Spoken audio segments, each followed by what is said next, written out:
Dwight Gooden, such a pleasure to talk with you, and so many questions I want to ask. Right. Let me start off with, how are you doing? I mean, that's probably what people want to know. How are you? Well, I'm doing great. It's interesting. I mean, you've been through a lot of stuff. Yeah. I mean, just let's go back there for a few minutes. I mean, I remember you in Tampa in prison. Yeah. Low point for you, a learning lesson for you. I just see you I remember I just couldn't. We were going to go see you in prison, and we ended up not going because I just couldn't. That was definitely a hard time for myself. You're in full recovery. Full recovery. That's the only way. When you look back, I mean, can you move forward? When you look back, are you able to move forward, or is it tough when you think about what you gave away, what you threw away? Well, actually, that's a good question, Brandon, because I got to replay my whole life when I was in prison. I was in there for 10.5 months.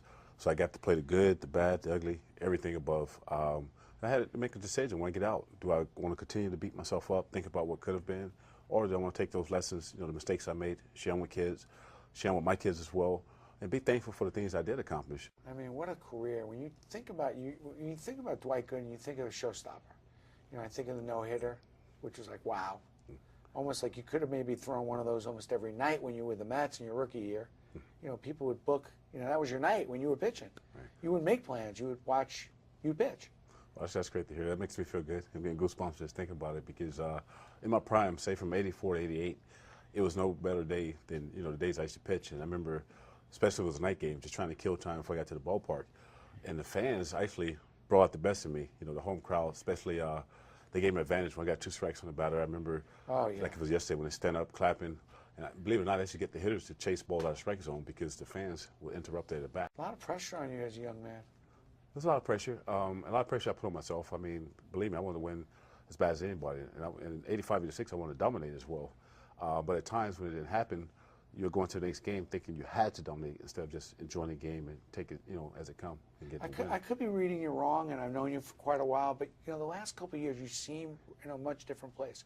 You seem happy. You seem somewhat on the right track. Is it a correct read, or are you still in this fight to get right? That's great. It's a great read. Today, I love myself. The last 3 years, like I said, couldn't have been any better. Got a great wife. A lot of credit goes to her. Got a great relationship with my kids now. I had to reestablish all that because at the time I wasn't in their life. I was out just, being very selfish. You think you're a little more popular as a Met or a Yankee?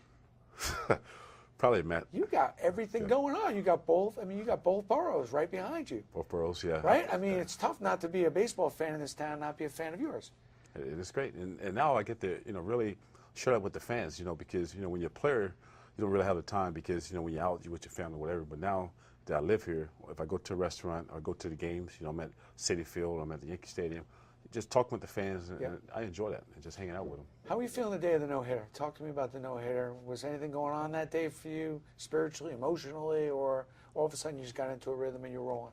Well, that day was, which a lot of people don't know, I've talked about it a couple times, but I was actually supposed to go home and be with my father that day. He was having open heart surgery the following day, and because of his health conditions, he had bad kidneys, and they figured he wasn't strong enough to go through the surgery, but they had to do the surgery or he wouldn't make it.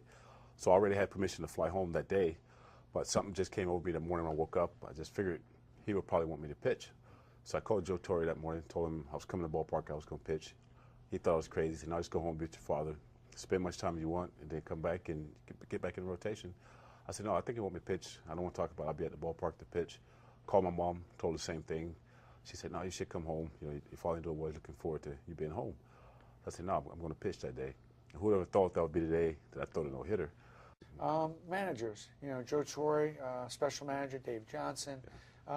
Any particular manager that had a profound effect on you, or pitching coaches that you enjoyed particularly much? Oh, that was all great.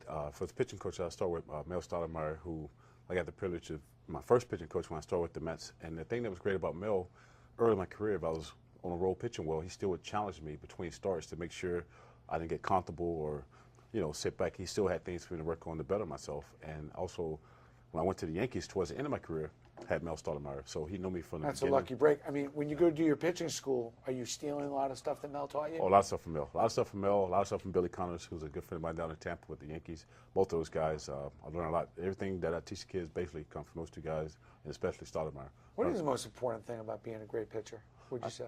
I think the most part is the mental part. Mel used to always tell me, when you leave the game, you want to be mentally tired. And early in my career, I didn't quite understand what he meant. But what he was saying is, that means you're focused with every pitch. You're not trying to make a perfect pitch, but a quality pitch. You're just thinking quality pitch, a pitch at a time, having a game plan, knowing the guys give you trouble, and doing your homework and studying the hitters. And once I caught that, and he was right, at the games, I mean, I would just be mentally drained. And so that's a big part of pitching, I think. You think you went from a thrower to a pitcher from early in your career? Before, no, nobody threw it better than you. Yeah. But you think maybe you weren't using your head as much in the beginning part of your career? Probably at the beginning, my rookie year, the first couple of games, really, you get knocked around a little bit, and they make you do your homework. And I think so both were just going on ability. But believe it or not, my second year, everybody said, "Yeah, you was overpowering, so it made it easier." But I was a student of the game. I mean, I was a big fan of the game. I learned the game. And if I wasn't playing, if I was at home, I was watching games, watching hitters, studying hitters, and looking at the weaknesses. Watching a lot of tape? Watching a lot of tape. And Keith Hernandez, believe it or not, even though he was a first baseman, he actually will make a good pitching coach. He helped me a lot along the way as well. What, were you a collector as a kid? I used to collect the bubblegum cards, but back then, growing up in Tampa, it wasn't like here. So what we should do, we should put them in our bicycles and the spokes to get the clicking noise. But if I would have known it was this type of business, I would have definitely kept them. You've had more highs and lows. I mean, as many as I can remember for one ball player. I mean, you think about the amount of, from World Series championships, no-hitter, Sports Illustrated covers, Nike posters, and the lows we just talked about as well. I mean, how do you sum that up, like just from a wisdom standpoint? What's the message you tell kids or somebody who's watching this interview? What's your recap? What's your takeaway? Well, I take away from that, and you're right, that's a great question, because everything started great going, then the downfalls, you get back up.